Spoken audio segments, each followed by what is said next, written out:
a large chunk of that, that missing $32 billion is likely being used in the shadow economy.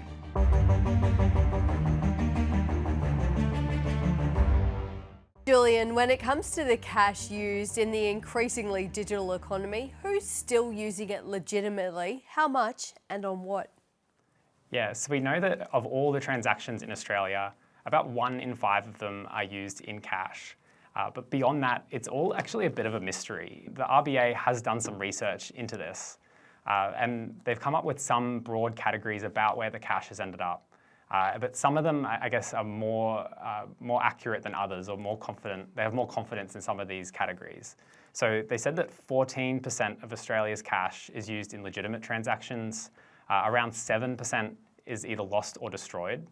And then beyond this, it becomes a bit, I guess, more hazy, where they estimate that around 45% of Australia's cash is hoarded, either here or overseas.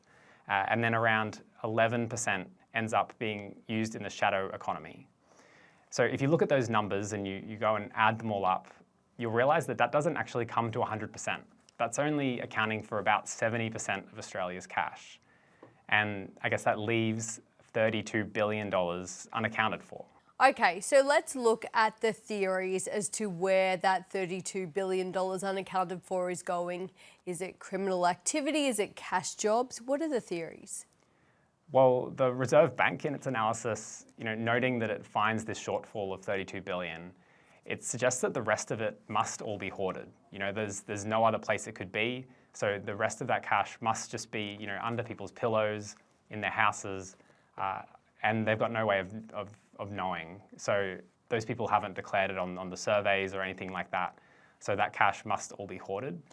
But if that's true, that means that 75% of Australia's cash is all been hoarded. That's what their numbers would tell you. And I've gone and broken that down by the number of Australian households. And that comes to about $3,000 per household.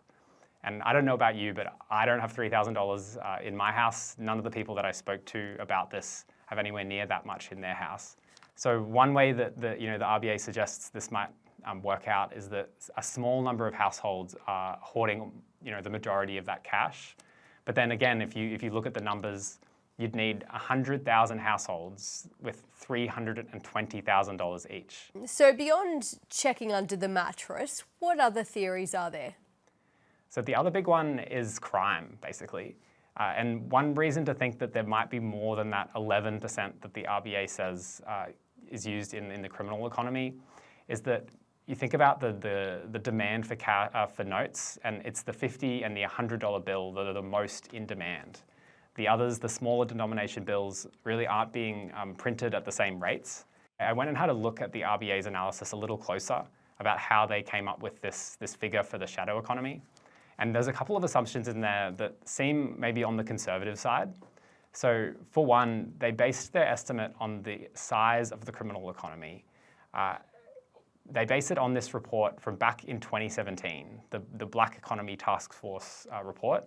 They assumed that the size of the criminal economy hadn't changed in that whole period of time.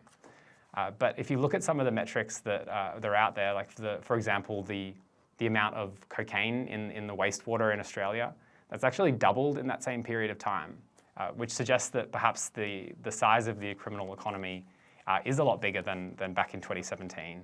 And perhaps a large chunk, I wouldn't suggest all of it, but a large chunk of that missing $32 billion is likely being used in the shadow economy. Julian Fell, thanks for taking us through it. Thanks so much.